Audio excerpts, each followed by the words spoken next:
ನಿನಗೆ ಬೇರೆ ಯಾರು ಸಿಗಲಿಲ್ವಾ? ಯಾಕೆ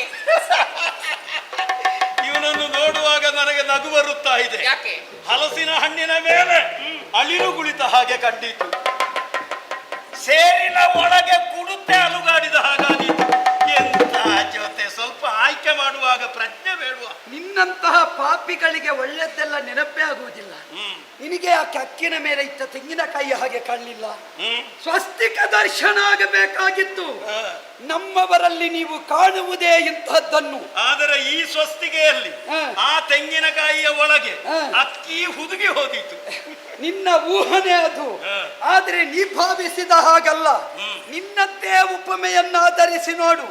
ಹಲಸಿನ ಹಣ್ಣು ಎಷ್ಟೇ ದೊಡ್ಡದಾದರೂ ಕೂಡ ಅಳಿಲು ಅದನ್ನು ತಿಂದೇ ತಿನ್ನುತ್ತದೆ. ಆದ್ದರಿಂದ ಗಾತ್ರ ಏನು ಎನ್ನುವುದು ಮುಖ್ಯವಲ್ಲ, ಪಾತ್ರದ ಮೌಲ್ಯ ಏನು ಎನ್ನುವುದು ಪ್ರಧಾನ. ಇದೀಗ ನೀನು ನನ್ನನ್ನು ಅಪಹಾರಕ ಅಂತ ಆಡಿದೆ. ನೀ ಏನು ಮಾಡಿದ್ದು? ನಾನು ಅವಳನ್ನು ಪ್ರೀತಿಸಿದ್ದು. ಅವಳನ್ನು ಅಪಹರಿಸಿದ್ದು. ಪ್ರೀತಿ ನೀ ಮಾಡಿದ್ದೇನೆ ಅಂತ ಕಾಣಿಸಬಹುದು. ಅವಳು ಒಪ್ಪಿದ್ದಾಳೋ ಎನ್ನುವುದು ಮುಖ್ಯ. ಅವಳು ಪ್ರೀತಿಸಬೇಕಾದಂತ ಅಗತ್ಯ ಇಲ್ಲ. ಅಂದ್ರೆ ನಮ್ಮ ಕ್ರಮ ಹೇಗೆ ಗೊತ್ತಾ? ನಾವು ಮೊದಲು ಮಸಾಲೆ ಕಡಿಯುವುದು, ಮತ್ತೆ ಕೋಳಿಯನ್ನು ಕಡಿಯುವುದು. ನಾವು ಹಾಗಲ್ಲ. ಕೋಳಿಯನ್ನು ಕೇಳಿ ಮಸಾಲೆ ಕಡಿಯುವ ಕ್ರಮ ಇಲ್ಲ. ನಾವು ಹಾಗಲ್ಲ. ನಾವು ಮೊದಲು ಎಷ್ಟುಂಟು ವಸ್ತು ಅಂತ ನೋಡುವುದು, ಮತ್ತೆ ಬೇಕಾದ ವ್ಯವಸ್ಥೆ ಮಾಡುವುದು. ಆದ್ದರಿಂದ ಇದ್ದಷ್ಟೇ ನಮ್ಮ ವ್ಯವಸ್ಥೆ. ನೀವು ಹಾಗಲ್ಲ. ನಮ್ಮ ಹೆಣ್ಣು ಮಕ್ಕಳನ್ನು ಮಾರುಗೊಳಿಸಿ ಮಾರುವೇಷದಿಂದ ಅವರನ್ನೇ ವಶ ಮಾಡಿಕೊಳ್ಳುತ್ತಾ ಇದ್ದೀರಿ. ಆದರೆ ವರ್ತಮಾನ ಕಾಲದಲ್ಲಿ ಸಾಕೇತಪುರ ಪತಿಯಾದ ಶತ್ರುಜಿತನ ಮಗ ಋತಧ್ವಜ ನಿಮ್ಮನ್ನು ಪ್ರತಿಭಟಿಸುವುದಕ್ಕೆ ಎದ್ದು ನಿಂತವನಿದ್ದೇನೆ. ನೀವು ಹೆಣ್ಣನ್ನು ಏನು ಅಂತ ಭಾವಿಸಿದಿರಿ? ಸುಖ ಪಡೆಯುವ ಯಂತ್ರ, ಹೆರುವ ಯಂತ್ರ ಅಷ್ಟೇ ಹೆಣ್ಣಿಗೆ ಪ್ರಾಧಾನ್ಯತೆ. ಆದ್ರೆ ಅದಕ್ಕಿಂತ ಹೆಚ್ಚು ಹೆಣ್ಣು ಮಕ್ಕಳಿಗೆ ನಾವು ಪ್ರಾಧಾನ್ಯತೆ ಕೊಡುವುದಿಲ್ಲ. ನಾವು ಹೆಣ್ಣನ್ನು ಎಂತಹ ಉನ್ನತ ಮಟ್ಟದಲ್ಲಿ ಕಂಡಿದ್ದೇವೆ ಬಳ್ಳೆಯ. ಹೇಗೆ? ಹೆಣ್ಣನ್ನು ದೇಶವೆಂದು ಭಾವಿಸ್ತೇವೆ, ಹೆಣ್ಣನ್ನು ದೇವಿ ಎಂದು ಆರಾಧಿಸ್ತೇವೆ. ಯತ್ರ ನಾರ್ಯಸ್ತು ಪೂಜ್ಯಂತೆ ರಮಂತೆ ತತ್ರ ದೇವತಾ. ಎಲ್ಲಿ ಪತಿವ್ರತೆಯರಾದ ಹೆಣ್ಣು ಮಕ್ಕಳಿದ್ದಾರೋ ಅಲ್ಲಿ ದೇವತೆಗಳ ಸಾನ್ನಿಧ್ಯ ಉಂಟು, ಅವರು ಗೌರವಿಸ್ತಾರೆ ಎನ್ನುವ ಗೌರವ ಭಾವವನ್ನು ಕಾಣುತ್ತೇವೆ. ನಾವು ಹೆಣ್ಣನ್ನು ಯಾವ ವಿಭಾಗದಿಂದ ನೋಡುತ್ತೇವೆ ಬಲ್ಲೆಯ?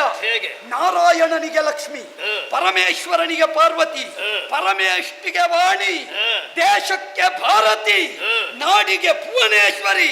ಹೆಣ್ಣು ಅಂದ್ರೆ ಸಂಸ್ಕಾರ, ಹೆಣ್ಣು ಅಂದ್ರೆ ಸಂಸ್ಕೃತಿ, ಹೆಣ್ಣು ಅಂದ್ರೆ ಮೌಲ್ಯ, ಹೆಣ್ಣು ಅಂದ್ರೆ ತಾಯಿ, ಹೆಣ್ಣು ಅಂದ್ರೆ ದೇವಿ, ಹೆಣ್ಣು ಅಂದ್ರೆ ಸರ್ವಸ್ವ. ಹರಿವ ನೆಲದಲ್ಲಿ, ಉರಿವ ಅಗ್ನಿಯಲ್ಲಿ, ಬೀಸುವ ಗಾಳಿಯಲ್ಲಿ ಸರ್ವತ್ರದಲ್ಲಿಯೂ ಸ್ತ್ರೀ ಸತ್ವವನ್ನು ತತ್ವವನ್ನು ಕಂಡಿದ್ದೇವೆ.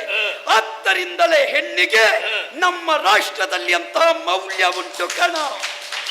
ಮುಗೀತ ನಿನ್ನದು? ಇನ್ನೂ ಉಂಟು, ಬೇಕಿದ್ರೆ ಮುಗೀತ ನಿನ್ನದು. ಇಷ್ಟು ಸಾಕು ಅಂತ ನಿಲ್ಲಿಸಿದ್ದೇನೆ. ಹೆಣ್ಣಿಗೆ ನೀವು ಗೌರವ ಕೊಟ್ಟ ಕಾರಣವೇ ನೀವು ಸೋತದ್ದು. ಯಾಕೆ?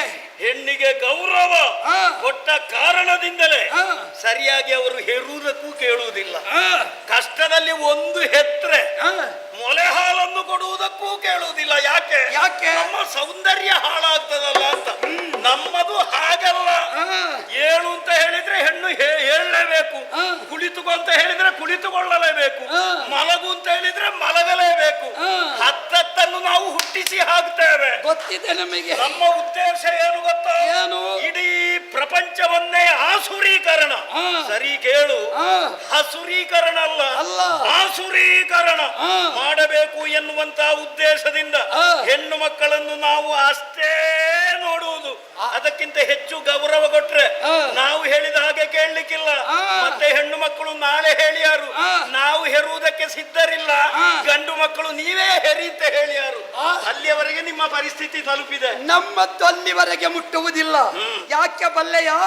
ನಿಮಗೆ 10 20 ಹೇರಿಸಲಿಕ್ಕೆ ಮಾತ್ರ ಗೊತ್ತು, ಬೇಕಾದ ಸಂಸ್ಕಾರ ಕೊಡ್ಲಿಕ್ಕೆ ಗೊತ್ತಿಲ್ಲ. ನಮಗೆ ಬೇಕಾದ ಸಂಸ್ಕಾರ ನಾವು ಕೊಡ್ತೇವೆ.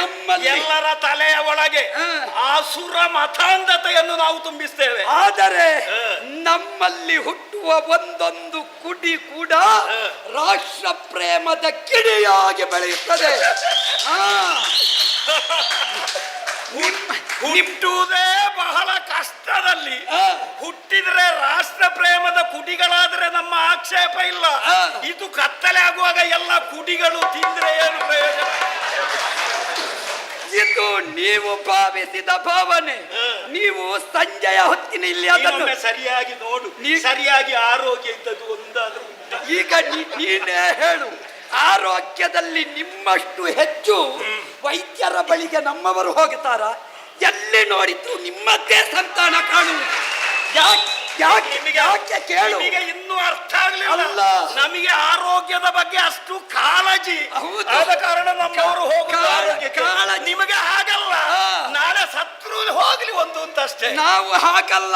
ನಿಮಗೆ ಏನು ಭಾವನೆ? ನಿಮಗೆ ಬೇಕಾದಷ್ಟು ಉಂಟು, ಹೋದದ್ದು ಹೋಗಲಿ ಅಂತ ಬಿಡ್ತೀರಿ. ಅದೇ ಮಕ್ಕಳಿಗೆ ಸಂಸ್ಕಾರ ಸಂಸ್ಕೃತಿಯ ಬೋಧನೆ ಮಾಡ್ತಾ ಇದ್ರೆ ಇವತ್ತು ನಾವು ನಿಮ್ಮನ್ನು ವಿರೋಧಿಸುವ ಸ್ಥಿತಿ ಇರಲಿಲ್ಲ.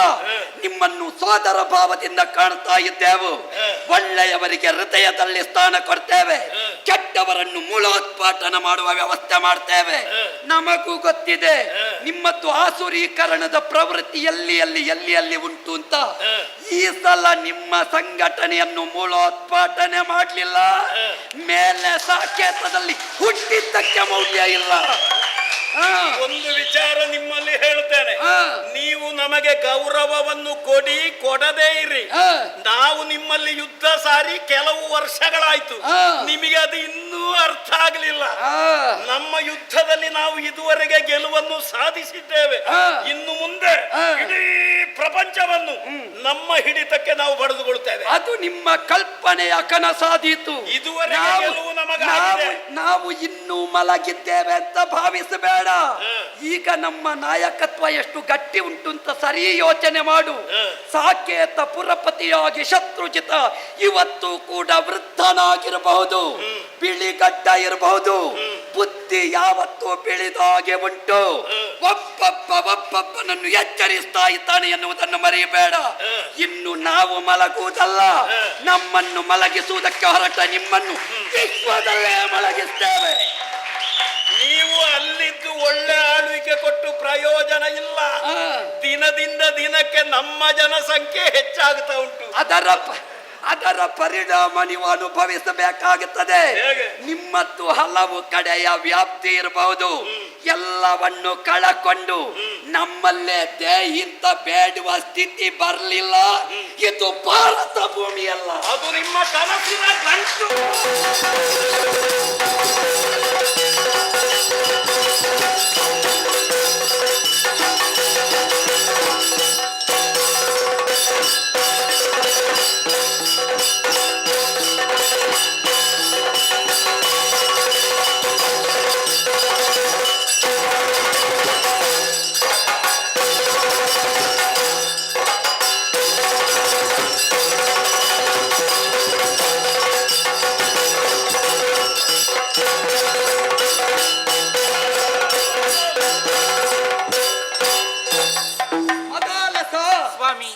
ಆಡುವಷ್ಟು ಆಡಿದ.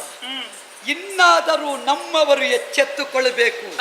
ಪ್ರತಿಯೊಬ್ಬರು ಸಂಜೆಯ ಕುಡಿಗಳಾಗಬಾರದು, ಪ್ರಾತಃ ಕಾಲದ ನಮ್ಮ ಧರ್ಮದ ಹಿತದ ಕುಡಿಗಳಾಗುವ ಪಾಠ ಇದರಿಂದಾಗಬೇಕು.